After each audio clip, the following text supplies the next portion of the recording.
What's going on, y'all? We're back with another AllStar movie review, and this time we're going to be reviewing Sinners. Last time we did It Ends With Us, and this time we're going to be doing with this, because not only is it a very popular movie, fun, joyride, it's a thriller, but this movie has some key points and things that I have to give to y'all, because not only do we just watch the movies or just watch movies or shows to just watch it, of course we want to enjoy ourselves, but there's always things that's being shown without being said, because it's beautiful. Why I love film so much is because they show it without actually saying it, and they're saying it while showing it at the same time. It could be a simple action, it could be a simple film of the take, and I had to go watch it and immerse myself in theaters. Listen, I'm a motherfucker who likes to immerse myself. You know, as I was watching it, I was looking at the key points, the things they were saying, because we got to talk about these things in this thing. And if you don't know what we do over here, we review and bring things to the light. Now, let's go ahead and get inside this motherfucker. Let's start with these keys, because you already know I wrote things down. I'm a nerd. What can I say?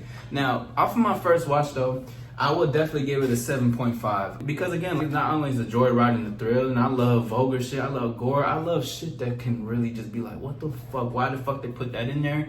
Because it shows they got cojones, right? And I just love the direction of the art that they had in this film. But 7.5 for now. And I always like to include in the messages and details that they give, because often, even in movies, they're always giving an underlying message to something. Now, you may say I'm looking too deep, but guess what? I don't give a fuck.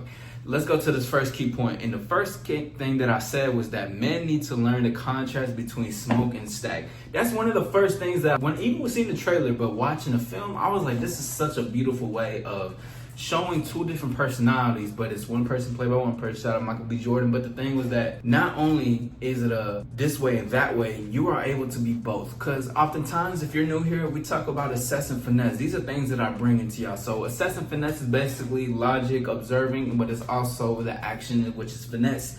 Being able to know how to move and possibly know how to speak to it, you know what I'm saying, do that thing and talk with your talk. One thing that I observed about Smoke, he was about power, man of the word, no tricks, no gimmick, and his actions spoke louder than his words.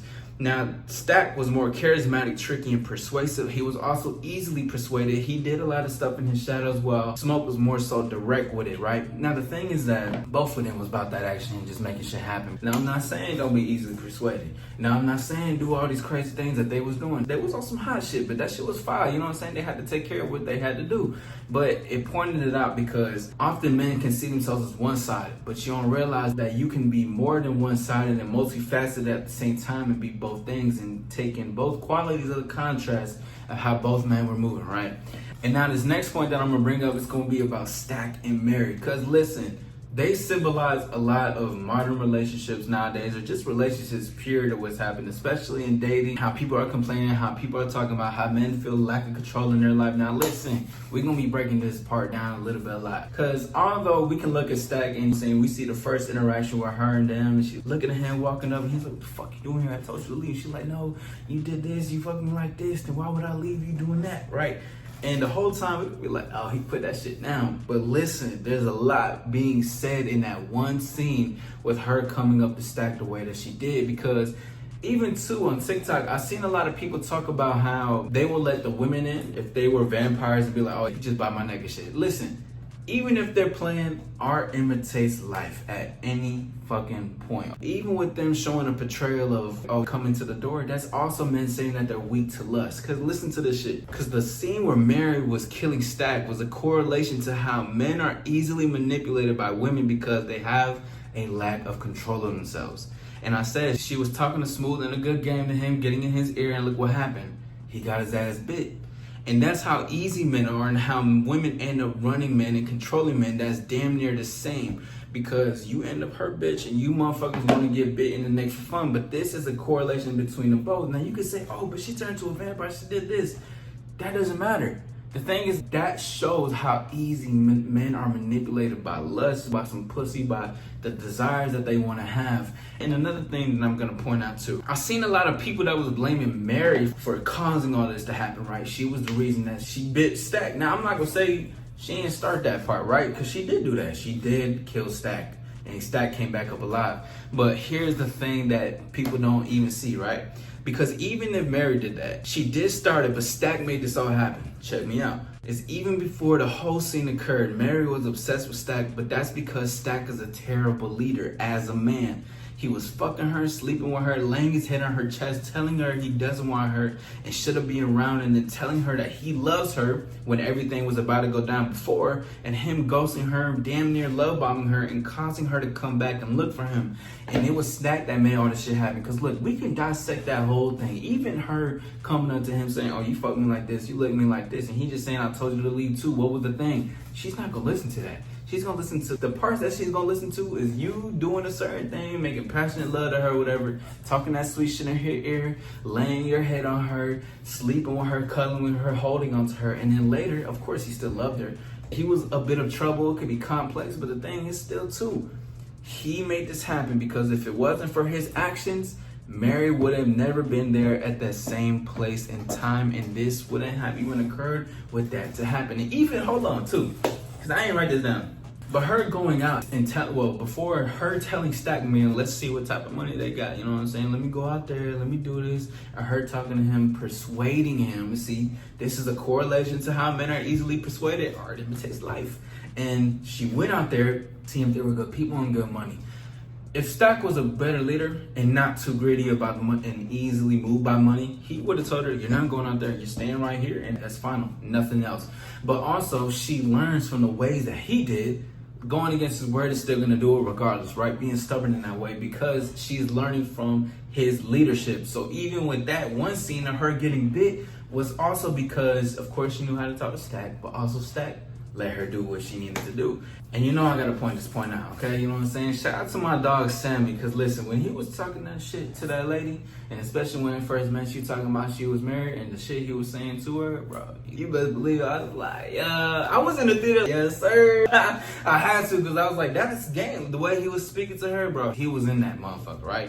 So some things that I pointed down was that he was spitting game every time the shorty, right? Every time they said something. It wasn't only all just what he was saying. It was also how he was saying, the tonality and the eye contact that he was making with her. Plus, he was pursuing her. But I want you to notice this, right? He wasn't chasing her, he was pursuing her. He was showing a desire that he also wants her to be there with him. And there's nothing wrong with that, with letting them know. That doesn't mean he was chasing. He kept it cool, and he wasn't going out his way. He wasn't trying to beg for her. He kept it cool as Demeter, and she was flirting with him too. Because even when she was saying that she was married, she was still flirting without saying it because she showed up. Or even when he said something about her being married, and he said that, and then she turned around and said, we'll see, or something like that. She was trying to show herself to be sexy so you can see the way she walks away and love that. And men expect women to be super direct and honest with what they want. Listen, the thing is that women are not gonna always do that in every single case. They're gonna make it fun and easy for you. And sometimes they could be saying like, boy, you sure you can handle this? And you can just say, there's nothing that I can't handle, and it's a man, by the way. And how you say it, and notice how the way she speaks. Women could be flirting. Women could be talking to you in a certain way. They don't have to say, oh, I want you, oh, I need you. No, they could be playing with the situation that's happening, and you respond and she responds a certain way, but watch the way she moves, her actions. I ain't saying fuck married women, but I'm just saying I want you guys to take note, and this is how women can behave in those conversations. Why have her say, oh, I want you, right? That can help, I guess, so you can get your doubts out the way, but isn't it fun and a bit more enticing when you both know what you both like, but at the same time you're having fun with it, and it's a nice, desirable, pleasurable situation? And another thing that I want to point out too is that, listen, he did lose me a little bit when he said, I want to taste you because you're so beautiful. Nah, I get it. He's yearning for her. Cool. But listen, she did walk all that way, and she told him, hey, I ain't freshen up. He still ate that pussy though. So I'm like, hey, look, he did his thing. Also, I want you to have a woman who desires you that same way too. She want to suck you up even after the gym, or she want to suck you up after a hard day of work. She like, I just want to feel that sweat. I don't give a fuck what it is. I just need to taste you. Y'all men need to experience that for women as well. But my boy Sammy was in that motherfucker having that girl screaming the name. And I was like, yes, sir. I was proud too. I was like, yeah, if I'm talking about him, boy Stack knew what he was doing when he said that. And another thing that I wanted to point out was the death scenes of both of the brothers, right? Because the way Stack and Smoke went out was complete poetry of who they actually were and what their own demise was. Because with Stack, his whole thing was because of the lust and because of the greed for money. And look where that ultimately led him. But it also made him end up living forever. And notice, It was the girl he was fucking with that made this shit happen. It wasn't any other vampire. It happened to be the one he ghosted, made obsessed, and all these things. Another key thing point before I get to Smoke's death was just that I want you guys to understand that, yes, having women obsessed is cool, it's great.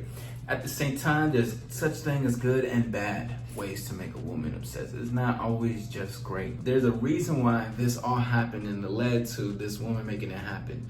We can blame Mary, we can blame the woman for doing these things and being seductive. No, it's actually the man's fault for what happened. He led his own demise. Smoke, he died honorable, he died honest, he died still protecting his little brother, but he died with integrity. It was more direct. It was poetry. It was dramatic. It was sentimental how he went in his smoking, having to hold his baby because they're waiting for him. And the poetry within that, that's exactly how he was meant to go. And the thing, it comes to the question for men is, which way do you want to go? You can live your life being ruled by greed and lust and having things move outside of you, or you can live your life as an honorable man. Now, both had both troubles in life, right? Smoke had just as much trouble and some bad shit going on, just a stack. But with Smoke, it was a lot more honorable. They did rob some people as well. They had some bullshit going on. It was more about power and everything. But the thing was that still too, at least he put it in your face. He let you know. Stack was more so sneaky and persuasive about what he was doing. But this is a good correlation of how there is the contrast between two types of men overall in this world, in dating too specifically. So the thing is, you got to figure out which part do you want to live by and which part do you want to love. But overall, I had a great experience with the movie. I had some laughs. I had some times where I was shocked. I had some times where I was like, God damn, this is crazy. I had some times where I was like, I got to take a mental note.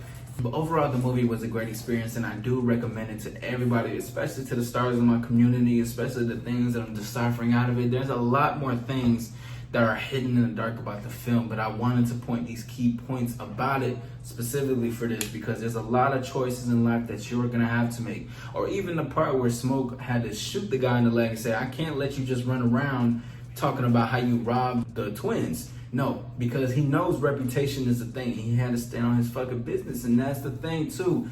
When you create something, you have to stand on it every time and all the time, know it at once, even if it came with a cost. Smoke was about the reputation too, and so was Stack. They had a reputation of what they had together. The thing is that you gotta make sure you live up to what your name is, because you can't run away from it. You gotta run towards it and just run with it. And that's all it comes down. Go enjoy that movie. This is an AllStar review. Again, this is 7.5. I will be watching it again. And give me some more recommendations of other movies. Let me know what y'all think. And let's have some conversation. This is an AllStar approved message.